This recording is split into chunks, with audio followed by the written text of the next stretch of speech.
farmers, hitik sa bunga yung ating sili, makinis yung mga bunga niya. Although merong pailan-ilan, hindi naman natin maiiwasan itong ganito. Ayan. Ito po mapalang, pag tingin niya yung loob niya, kapal ng bunga. Tsaka ang dami niyang sumusunod na bunga gaya nito. Dami na rin. Ayan. Ito mga farmers. Ganda, ang dami bunga. Ang maintenance ko po dito mga farmers na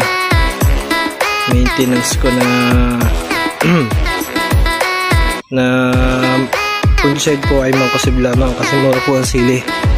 Tsaka hindi man para po maiwasan natin ang lapnos.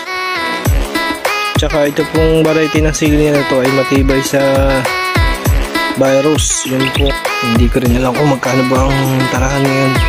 Malalaman na lang.